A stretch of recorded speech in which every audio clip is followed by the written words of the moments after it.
When asked about rich people, you probably think of Bill Gates, Rockefeller, Warren Buffett, Carlos Slim, or the Rothschild family. But according to historians, the richest man to have ever lived was an Islamic Malian king named Mansa Musa. Mansa meaning king. Mansa Musa ruled over the Malian Empire of Mali from 1312 till 1337 and caught the attention of Europeans and Arabs after his renowned Hajj, Islamic pilgrimage, to Mecca in 1324. During this, Mansa Musa's fortune was estimated at $400 billion and caught the eye of many beyond the countries he visited. He was not afraid to give zakat to the poor and build houses and mosques on his way to Mecca. The then Malian Empire contained countries such as Mauritania, Senegal, Gambia, Guinea, Burkina Faso, Mali, Niger, Nigeria, and Chad. This enormous empire stretched up to 2,000 miles from the Atlantic Ocean in the west to Lake Chad to the east of its borders. As a devoted Muslim, Mansa Musa prepared his pilgrimage soon after he took his position from Abu Bakr in 1312. During these preparations, which took years, Mansa Musa used the knowledge and resources from his rich land.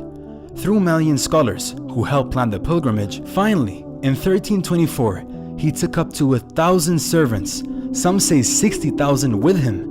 They had more than 80 camels loaded with 300 pounds of gold and other needed goods with them for the trip of over 4,000 kilometers. Mansa Musa had 1,200 slaves with him, each carrying a golden adorned staff.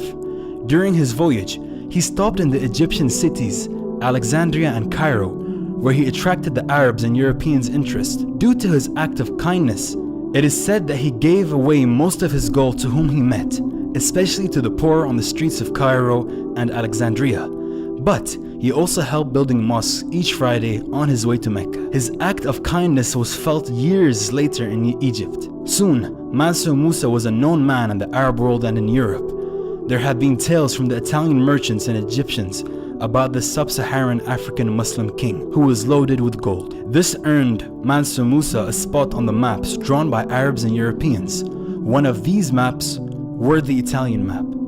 Coming back home, Mansa Musa brought with him Arab scholars, architects, and bureaucrats to help him build the historic building we now have in Gayo and Timbuktu. Timbuktu became a famous scholarly, cultural, and flourishing trade city in these years.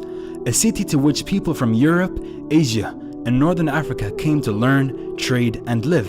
The legacy of these Arab Andalusian architects consists of a few masterpieces like the njeriu Mosque, which is a part of the University of Timbuktu. It contains the Masjid of Sidi Yahya and Sankour.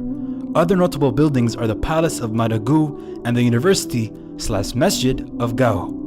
As the amounts of madaras and libraries grew together with the Islamic knowledge, at the same time, Islamic leaders and kingdoms increased the exchange of commerce, scholars, and poets. This made Timbuktu the center of Islamic studies and trade in sub-Sahara Africa. After Mansa Musa's death in 1337, his son Maghan I became Mansa. But his rule did not last as long. Attacks from Morocco and the kingdom of Songhai soon meant the downfall of this great Islamic kingdom.